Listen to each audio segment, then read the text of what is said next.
This is a sports catastrophe production. Hey there, how there, ho there. It's Jeff Carter, and welcome you to another sports catastrophe on this day. And on this day, after my 36th birthday, we get into hockey playoff stuff because finally we get to see a hockey playoff thing. And this happened almost 40 years ago. Well, 39 years ago. It's the Miracle in Manchester. This was huge, all that. As the LA Kings took on the Edmonton Oilers in the 1982 NHL playoffs. So, give you a little bit of a background on this. The 81-82 NHL season was unique.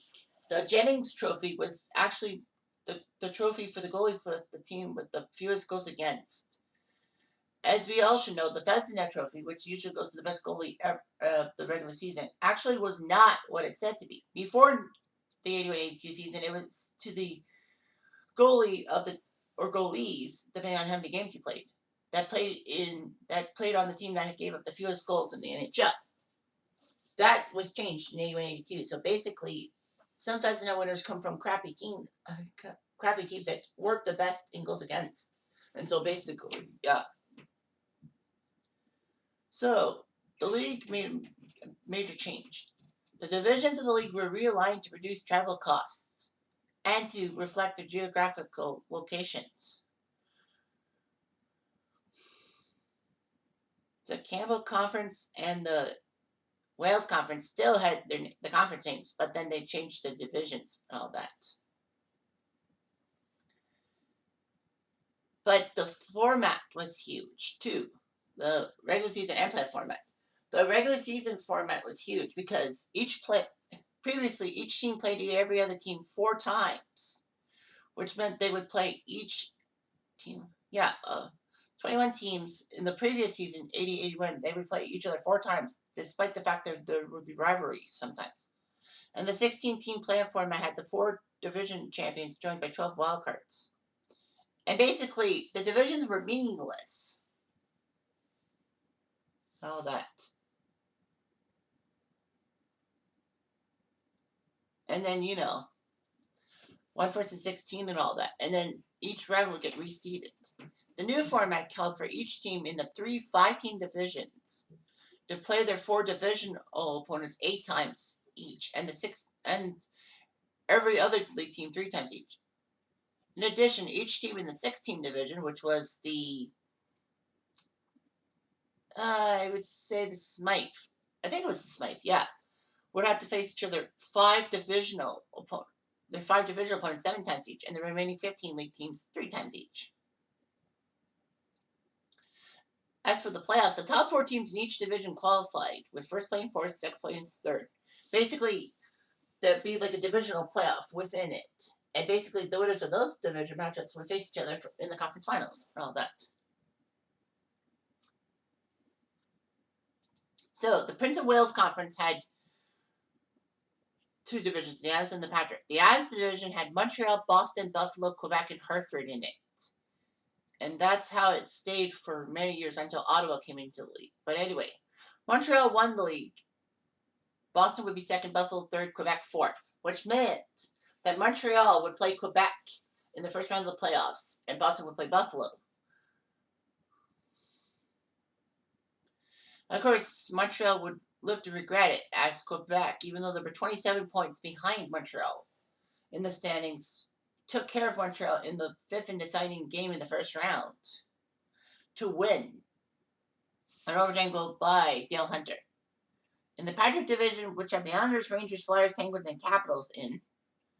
Now, to add things, the New Jersey Devils did not come until the next season, 82-83, but they moved from Colorado. So anyway, so the Islanders would face Pittsburgh, Rangers would take on the Flyers. I can't remember if the Penguins gave the Islanders headaches in that 82 series. I know 81 they kind of did. I think 82 they gave the Islanders some headaches. But anyway, in the North Division, that team had 6 teams. I thought the Smythe had the 6 teams, but no. There's the North. The North Stars, the Jets, the Blues, the Blackhawks, the Leafs, and the Wings. Now, when Colorado moved to New Jersey, Winnipeg switched over to the Smythe, and then that meant that the Patrick Division had the 6 teams instead of the North. So anyway, the North Stars would face the Blackhawks in the first round. Jets and Blues would face each other. And it was huge for Winnipeg, especially Winnipeg, because they spent a couple years being sucky, and then once Dale got Hawerchuk first overall, things happened. And in the Smythe Division, the Oilers, Canucks, Flames, and Kings would make the playoffs, with Colorado being all but forgotten. So LA would have to face Edmonton, a team 48 points better than them. And then Calgary would have to play Vancouver in the Smythe. Yeah, Pittsburgh did give the others trouble. All that. But anyway, the Miracle in Manchester, Game 3 on April 10th, 1982. First seed would face the fourth seed. Edmonton was the best team in the division, obviously, and would take on LA. Edmonton just crushed everyone. They were the only team in the division to be above 500. LA had some major problems. All that. LA got lucky they made the playoffs because of the Colorado Rockies being sucky and being the only other team that could have ruined them. Edmonton was 5-1-2 against the LA Kings in the regular season. Games 1 and 2 would be different. The series would be tied at 1 game apiece. And you're thinking, didn't Edmonton crush LA? Nope. LA won 10-8. And that Game 1 victory by LA is still the NHL record for the most combined goals scored in a playoff game. Game 2 saw Edmonton win 3-2 in overtime on a Gretzky goal. However, Game 3 would be huge. The Kings would be in trouble. They were down 5-0 after 2 periods. Basically, no. There were problems and all that. However, the others may have put their foot off the pedal. Dave Taylor screened Grant Fuhr, and Jay Wells put it in the net 5-1. A few minutes later, the Kings won another power play, and Doug Smith put it in to make it 5-2. And then, weirdly enough, Charlie Simmer jammed a puck past Grant Fuhr to make it 5-3. With 5 minutes left, Oilers forward Gary Unger, he of the 900-plus game Ironman streak, screwed up. He got a 5-minute major penalty for high sticking when he hit Dave Lewis. Yes, the former Red Wings coach. But Lewis was also penalized for roughing in the ensuing moments. So Steve Bozak took advantage of it, making it 5-4. And then the final minute of play, and it was huge.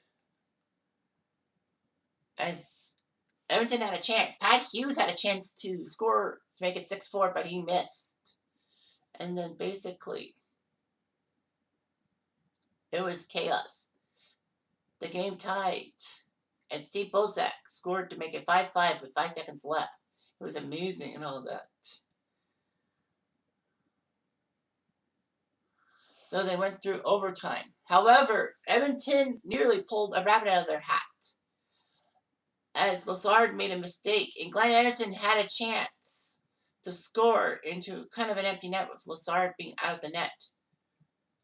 But Anderson missed. Messier tried to backhand it, but the puck rolled off his stick blade, and basically they missed all that.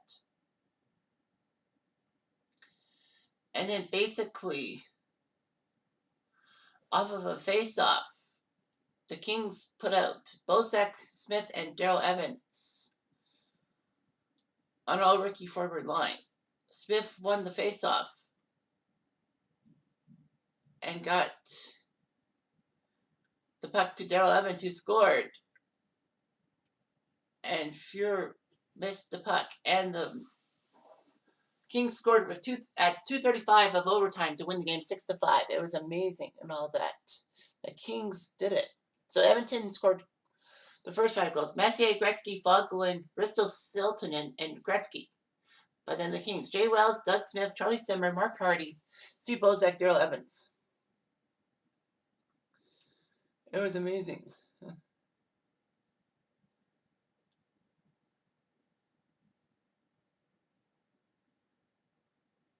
The Oilers got lucky and won the game 3-2 against the Kings. So the Oilers had a chance to win the series on home ice.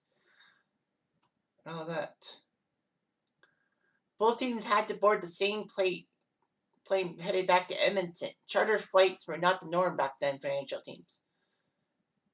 And the game had to be played that same night. The Oilers were in the back, Kings were in the front.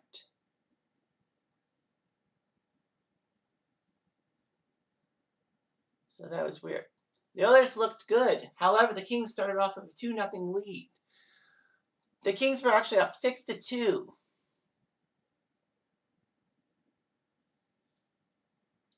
After 2 periods. And no, the Oilers didn't come back to win. The final score was 7-4, and the Kings shocked the Edmonton Oilers and got to the division finals. It was amazing. There was a new NHL record for combined goals scored in a 5-game series, 50. The Kings also set the record for most goals by one team in a 5-game series for 27. All that. It was huge.